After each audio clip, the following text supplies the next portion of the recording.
Ilan ang naapektuhan doon? Buong akala nila pwedeng baluktutin ang batas. Ayan.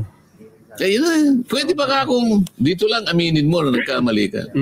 Gusto ko ikaw ang magsalita. Kaya nga nag-move ako. Sabi ko, Mr. President, kahit sa bahaging ito lang, pwede bang magsalita? Pwede bang isuspend natin ang rules natin? Rules na nga. Nabuking. Ayan na. Binira mo si Manong Chavit, di ka titigilan yan. Hindi ka tatantanan ni Manong, promise. Oo. Maraming pera ho yan, Manong. Maraming resources. Manong, tuloy-tuloy mo lang. Ang dami mong advisor kasi secretary ka pala. Ito. Ewan ko lang, siyempre. Babasahin pa yun ng Pangulo bago niya ito pipirmahan. Oo, dapat ganun, partner. Diba? Dapat basahin niya muna. Hindi naman pagkabigay sa kanya, pirma na agad. Ano yun? Babasahin pa ba ito? Kasi urgent nga. Ay, naku, partner. Diba? Pag binabasa natin itong mga news na to, bakit pa parang ang nangyayari ngayon, partner? Especially itong sa mga lawmakers natin.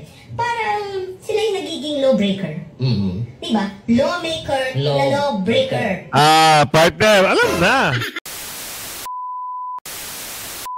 Yes. Good morning mga kasama. Nandito na naman sa Vigo sa nagbabalik. At syempre kung di ka pa nakasubscribe sa ating channel, pa-subscribe na lang po at hit mo na rin yung bell para updated ka sa ating mga video. Lumabas na ho ang tunay sa tunay. Oo, mukhang merong masusupalpal, merong mapapahiya, at merong lalabas ang kulay. Mantakin nyo noon pa pala, iba yung trato mo. Ngayon sa amo mo. Oo. Voltes, pa! Iba yung, mamaya-maya, ibibigay ko sa inyo yung slide na yun. Kasi dati nakikita ko na yun, yung kung paano niya tratuhin yung kanyang amo ngayon. Sino nagpakita ng video na yan? Hindi si Manong Chavit kasi, ginawan niya kasi ng kwento si Manong Chavit eh. Di ba? Kaya sabi niya, girl, pag ako sinira nyo, sisirain ko kayo. Di ba, girl? Kape-kape. Natatawa ako. Natatawa talaga ako sa slide na to. Pero mamaya na yon. Gusto ko, makita nyo muna yung mga bali-balita ngayon. At saka please, banggitin nyo sa kapitbahay kamag-anak nyo na meron tayong upload araw-araw kasi napapansin natin parang tumatamlay kayo eh. Boss naman. Pa-recommend naman recommend lang. Ayos na yan. Sa likes and share, all good sa tayo dyan mga kasama. Ito na yung mga balita ngayon. Ano sabi dito? Sabi dito, mapipilitan magpa-drug test. Mag-hair follicle ka na. Para all goods ang all goods. Diba? Para tapos na ang haka-haka ng taong bayan. At bigla ang paglaki ng DOJ Confidential Fund, pinuna na Senator Marcoleta. Wow! Parang gusto nyo rin mag-ala presidente malaki, bilyones. Confidential Fund, gusto nyo bilyon na rin ata. Itong all goods man, parang gusto ata. Sumabay. Ang confidential ni BP Sara is 125 million kumpara sa bilyon, Tapos, ginawa niyo pa ng kwento. Si BP Sara na nilustay daw ng 11 days. Mga unggoy. Confidential fund. Sasabihin niyo dapat ganito. Merong specific na kung saan ginastos. Sarap yung pag... dito tayo, simulan natin dito. Mapipilitin magpa-drug test. Bakit? Siyempre, kailangan.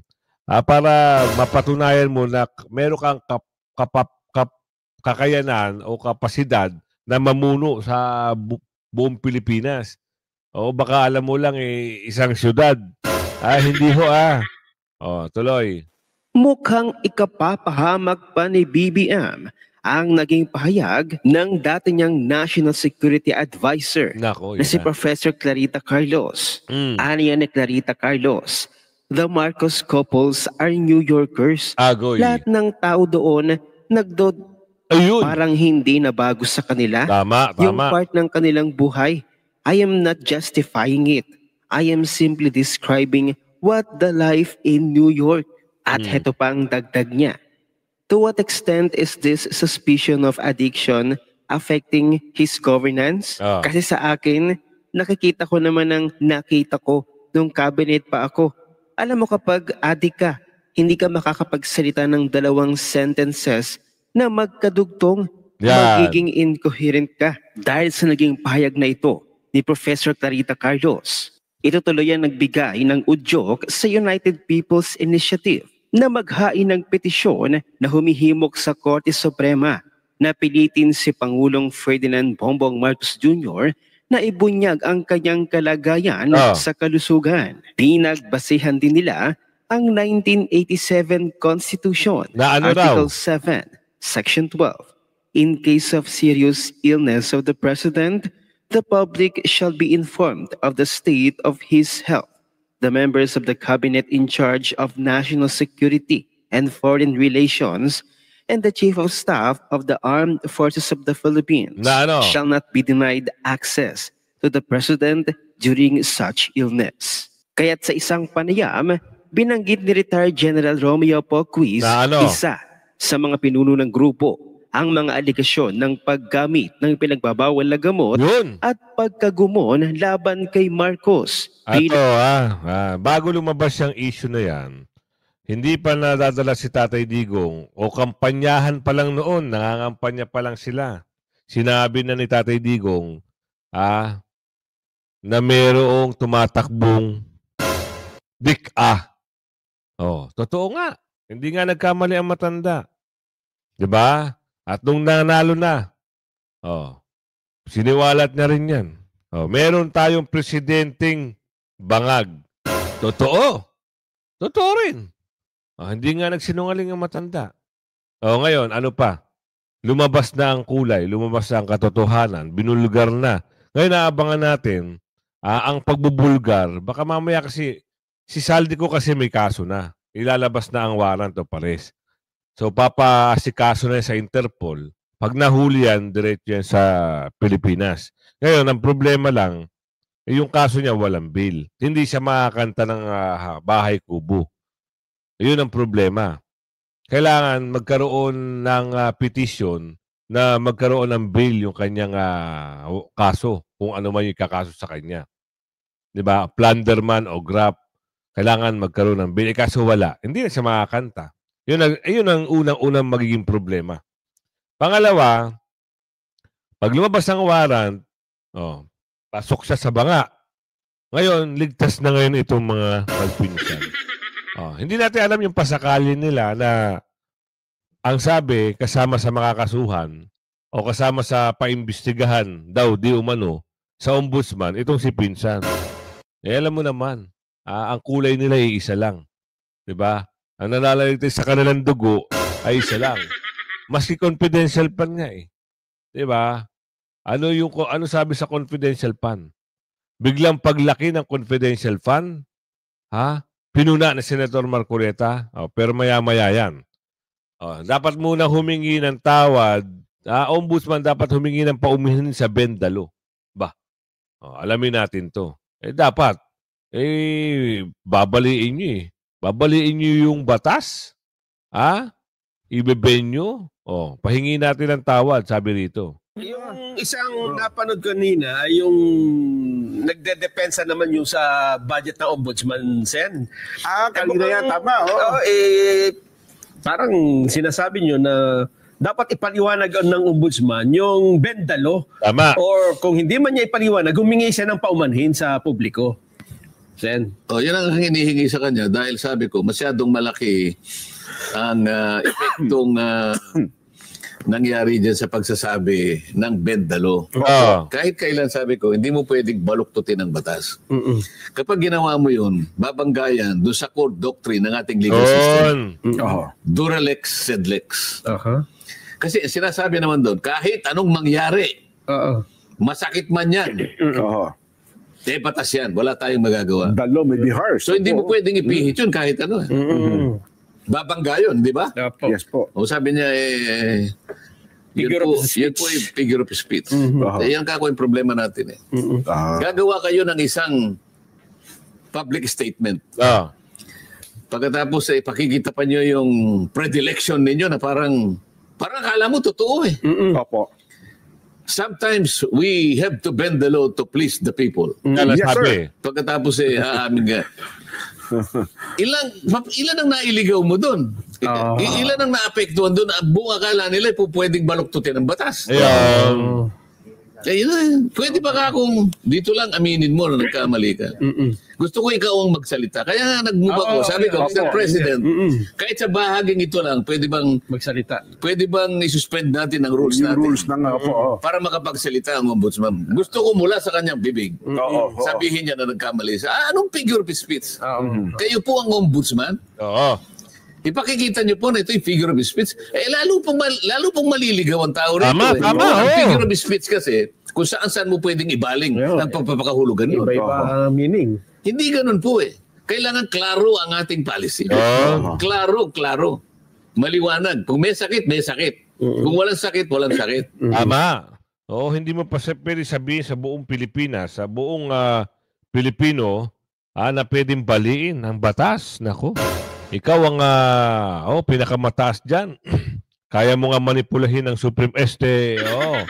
Diba? Kailangan magpaliwanag ka. Humingi ka ng i-clarify mo lang na, bakit kahiyan ba yun? Bakit si Mamang Erwin, humingi siya ng nagkamali siya. Humingi siya ng paumanhin. Dahil sa galit daw, naibendalo. Itong hindi. Talagang matigas. Pero sabi nga ni Aling Marie, walang matigas na tinapay sa mainit na kape. Bago yun luma pala. Biglang paglaki ng confidential fund. Naku, kaya naman pala. Gustong-gusto yung umupo dahil gusto yung malaki confidential fund nyo. Alamin natin dito yan sa plenaryo. Nagtatanong ito Bago ma-approve yan, siyempre kailangan pag-usapan muna pagdebatihan na bakit kailangan mong lakihan ang budget. Para saan? Saan mo gagamitin? Pasok.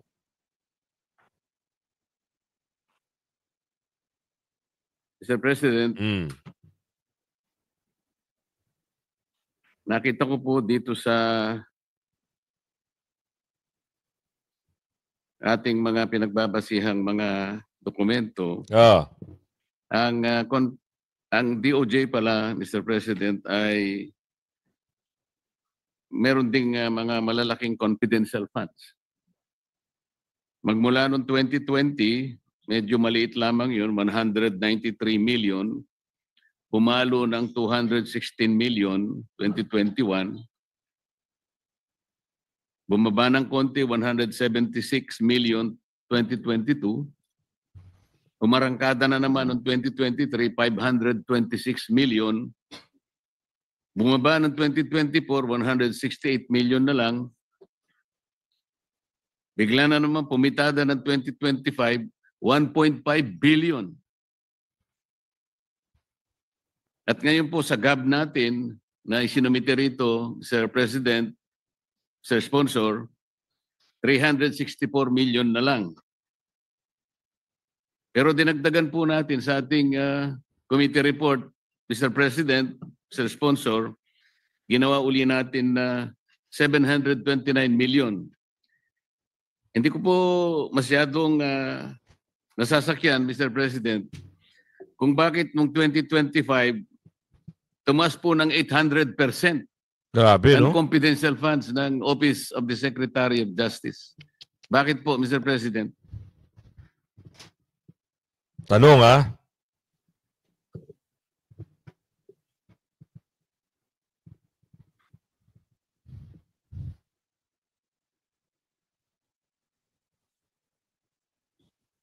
Hindi na makasagot. Tama ho kayo, Mr. Senator Marcoleta. Yung pag-increase po ng confidential fund sa Office of the Secretary, ito po ay request ng ahensya. Bakit? In the context nitong mga nangyayari ho sa atin ngayon sa flood control issues at mga iniimbestigahan ho nila. Ito po ay ginagamit nila sa pagkukuha ng mga information, pagkukuha po ng mga ebidensya At ina-anticipate ho nila na in the following year, tuloy-tuloy rin po yung pag-iimbestiga ho nila. So in fact, during the if you remember, I think you were there during the budget hearing, isa po rin to sa mga tanong ko bakit from 1.1 billion yung confidential funds, bumagsak po siya sa 34 million. Dahil ang konteksto ho nito, ang daming inimbestigahan, ang dami pong personalities na lumalabas. So ito, tanong naman namin. Bakit kailangan mas malaki ang kumpara sa, di ba? Bakit ito na lang ang tanong? Bakit kailangan nyo silipin yung confidential fund ng OBP nung nakaraan? Ngayon, mas gusto nyo palang malaki ang confidential fund nyo. Yun lang sagutin nyo lang yun Di ba? Nakakahiya naman, hiyang-hiya naman ng taong bayan. Nakatutok sila sa confidential fund ni Bibi Sara. Tapos itong naglalaki ang confidential fund na may gusto na mas malaki ang confidential fund nila. Para saan? May alam na this. Ganun lang yun. Simplehan na lang natin. Kaya ginagawa nila yung kay Bibi Sara para makasuhan, magawa ng istorya. Hindi. Ang COA ay sumagot. Wala, malinis yan. Ang ombudsman dati ay sumagot. Dapat hindi nyo sinitignan ng confidential fund. Kaya nga confidential yan in the root word confi, alam na. Wala Gusto nilang hima-himayin para magkaroon ng gusot. At pag nagkaroon ng gusot, wala na. Nachismis na si Bibi Sara. Nag-lustay daw ng 125 million in just 11 days. Wow! Ganoon ang gusto nilang palabasin sa taong bayan. Nakurakot, mandarambong. Umabante ba kayo? Ngayon, nagsisibalikan sa kanila Kung sino may pakana, ng pandodorobo, kung sino may pakana ng panggigipit kay Bibi Sara, ayan na. Ano ang nangyari? Saldi ko dapat panumpaan ng aligasyon. Isa. Diba? Siya yung nagsabi, siminit. Ngayon, inipit. Naiipit na siya ngayon. Kailangan niya na maglaglag ngayon. Nilaglag niya ngayon ito si pangalan nito? Anong pangalan nito? Nilaglag niya siya, no? Sino ba yung nilaglag niya? Si Romualdez, Diba? Pasok natin to, saldi ko. Ano yung usapan dito? Kailangan ng panumpaan. Umuwi ka, panumpaan mo lahat ng mga aligasyon. Aligasyon ba o totoong binanggit mo? Totoong ginawa nila. Posibleng maharap sa mga kasong plunder at paglabag umano sa Anti-Graft and Corrupt Practices Act at maging ng direct bribery. Itong sina dating House Speaker Martin Romualdez at dating Ako Bicol Party List Representative Zaldico. Dahil umano yan sa pagkakasangkot nila sa anomalya sa flood control project at illegal na insertion sa 2025 national budget. At mismo si Pangulong Bongbong Marcos pong nag-anunsyo na inirekomenda ng Independent Commission for Infrastructure o ICI at DPWH na maimbestigahan ng Office of the Ombudsman sina Romualdez at Co. Samantala, hindi naman ikinukonsidera ngayon na maging ebidensya ito ng Independent Commission and for Infrastructure ang video serye na ibinunyag ni Congressman Co sa kanyang social media account dahil kinakailangan pa itong panumpaan ng naturang individual.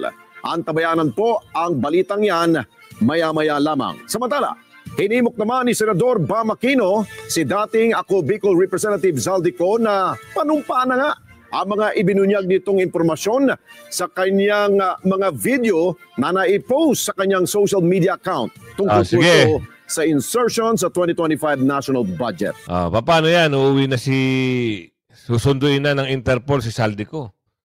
Ay, kailangan din. Siyempre, hindi naman siya ligtas din Hindi porket kumanta siya, ay safe na siya sa investigasyon. Walang ganun. Hindi porket binulgar niya yung dalawa, ay ligtas na siya.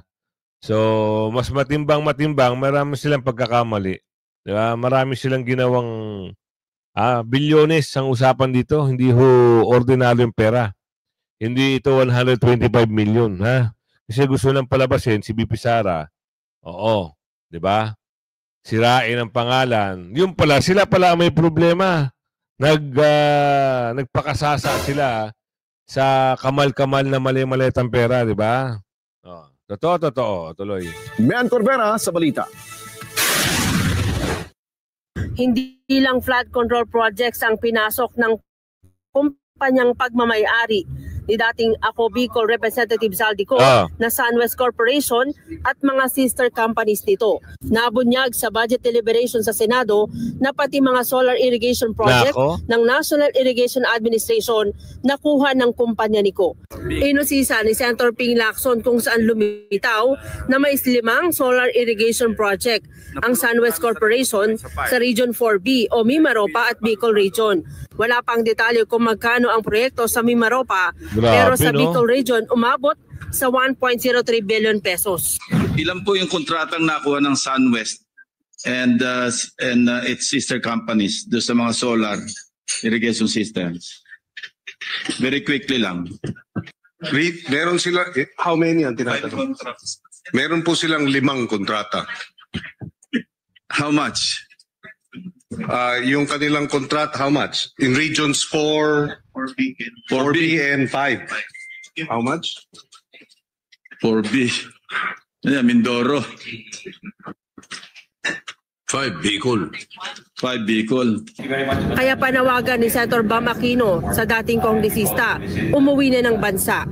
Yan ay para panumpaan ang kanyang mga aligasyon laban kina Pangulong Bongbong Marcos at dating House Speaker Martin Romualdez at isiwalat ang iba pang nalalaman hinggil sa nangyaring budget insertions at anomalya sa flood control projects.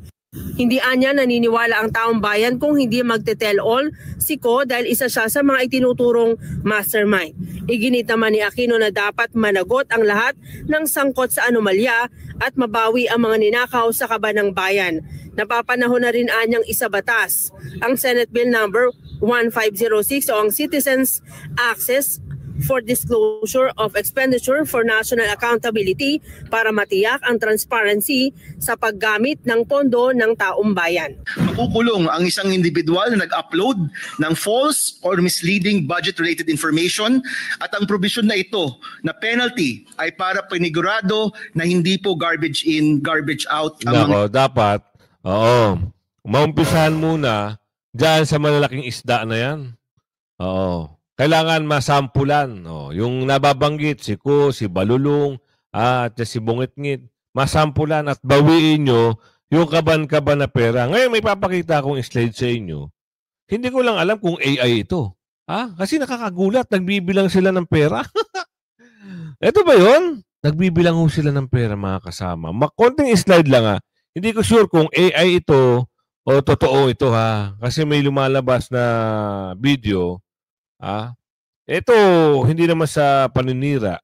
Kasi pwede kang maging aware.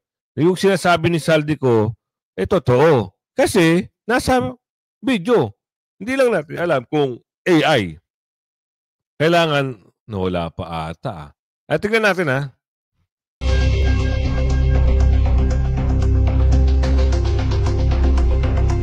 Maliit ng pera, no?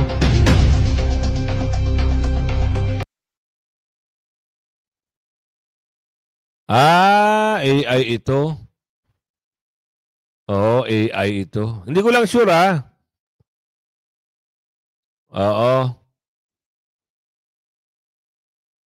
ano lang ito. Hindi ko sure kung totoo, kung AI. Lumabas lang kaya gusto ko lang may pakita sa inyo. So, baka hindi, baka totoo, posible. Kaya maganda. Kay Mr. Zaldico na. Pag nilabas siya lahat ng mga, yung kanyang mga, kasi iti-tell all niya siguro yan pag umuwi siya. Lalabas na. For sure, mayroong mga staff yan na nagbibideo. No? Ganun lang yan. Simplehan lang natin yan. Pag uwi, mahuli ng Interpol at pumunta sa, dito sa Pilipinas, sigurado, swak sa obro yan. Ngayon, makakanta pa ba? Ayan ang alamin natin sa susunod na mga panahon pag nandito na. So, yung video na yun, na bilangan ng pera, malamang yun AI. Malamang hindi.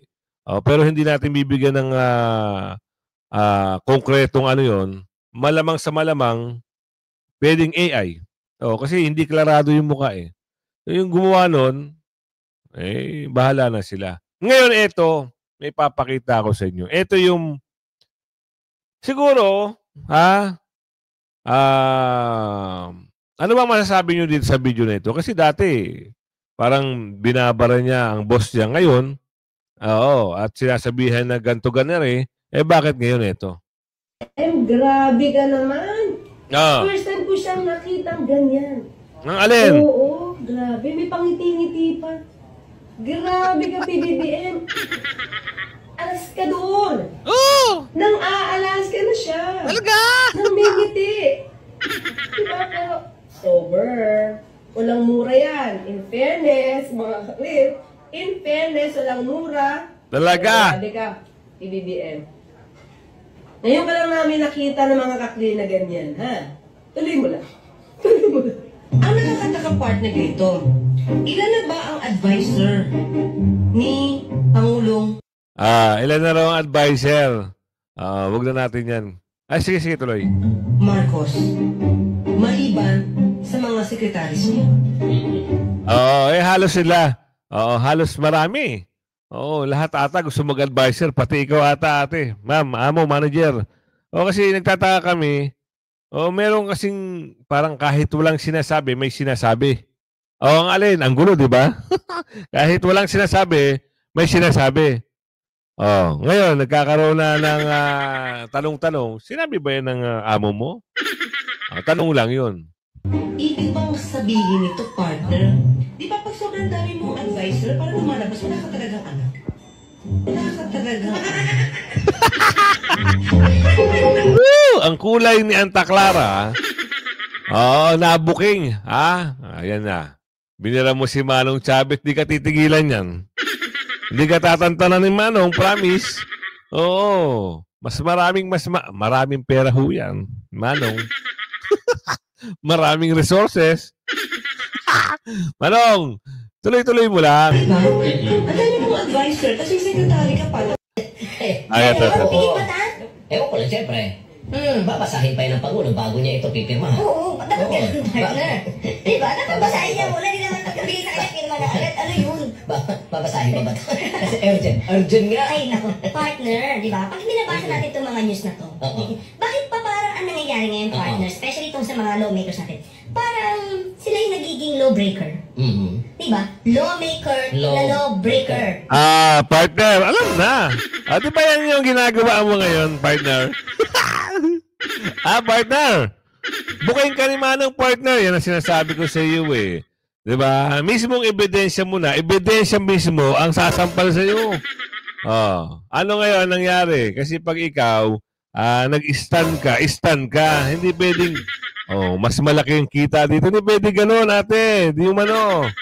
Diba? Kaya masusupalpal ka ng katotohanan. Video mo yan, ha? Sino binibira mo dyan? Yung amo mo ngayon. Diba, partner, doon pa lang sa pag-certify na urgent ito, hindi na ito naaayon sa Constitution. Alam mo naman pala eh. Urgent at pwede madaliin. Kapag meron tayo, pag may public emergency, o yung kinakaharap mo na yung calamity. Yun po kayo ng anti-BBM. Palagay ko, may flood control na rin ito. Iba na sinasabi ngayon eh. Tama, Mano. Maliwanag kung anong klaseng tao itong mga natira sa kanya. So may kasabihan, same feather flocks together. Ayun. Kasama sila. Sira na ngayon siya. Yung nangyayari sa ating bansa, puro kasinungalingan. Ito, kung mga Alaska kayo, kala ko, BBM na BBM. Pero binabanatan na si BBM. Tama.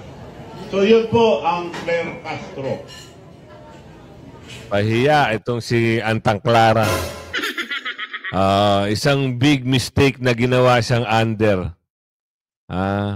Maling-mali na ginawa siyang under. Bakit? Kita nyo naman.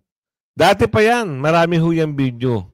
Ngayon, siguro, napag-isip-isip ni Manong Chavez, ikaw pala, na nagiging, natawag dito, nagiging under spokesperson, but under, Oo, ngayon, ikaw bida-bida. Pinagtatanggol mo ngayon yung amo. How much is the... nakuha sa mabuting usapan. Pero noon, batikos dito, batikos doon, sira dito, sira doon. Binulgar ka ni Manong Chabit.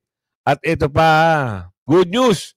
Warrant of arrest laban kay Zaldico. Inilabas na. Naku, ano kayong balita ito? Ano kaya ang katotohanan dito sa warrant of arrest? It seems like totoo kaya ito? Ano kaya ang kakahitnat na nito? Maganda ba ito sa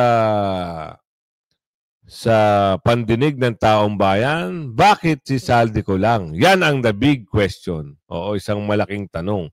Bakit si Zaldico lang? Bakit hindi nyo pagsabayin? Parehas lang naman din silang hindi humaharap sa mga ginagawang investigasyon. Pasok! Naglabasan ng arrest warrant ang Sandigan Bayan laban kay dating Congressman Zaldico. Sandigan Bayan pala. Ano mga susunod na maaaring mangyari? Ang interest daw ng gobyerno ay mapabalik si Zaldico sa bansa para harapin ang kasong sinampa laban sa kanya. Pero ayon sa abogado ni Ko na si Rui Rondain, may mga kondisyon si Ko bago siya bumalik. Una, hindi haharangan ng gobyerno ang anumang petisyon na ihain nila para makapagpiyan sa si Ko. O hindi kaya, payagan si Zaldico na magsailalim sa house arrest. Ang pangabaraw kasi nila, baka kung anong mangyari kay Ko kung siya ay ilalagay sa ordinaryong piitan o kulungan habang binibista ang kanyang kaso. Yun lang, tila naunahan na ang kanyang mga kondisyon. Ngayon kasi na meron ng warrant of arrest laban kay Ko, maaaring nang ipakansela ng DFA ang kanyang pasaporte. Sa Philippine Passport Act of 1996, ito po ang grounds para sa kanselasyon ng isang pasaporte. Una, kung pugante o wanted ang isang tao. Pangalawa, kung siya ay nahatulan ng guilty ng isang korte. At pangatlo, kung ang kanyang pasaporte ay peke o kaya ay tampered. So, yun narinig nyo. So, warrant of arrest, maaaring ilabas. Pagkansela ng passport, dahil nakasuhan na, pwede na.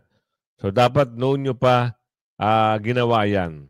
Kung kailan kayo nagka-bulgar-bulgar, saka nyo lang gagawin. Kaya kung umabot ka sa video natin hanggang sa muli, like and share. Bye-bye!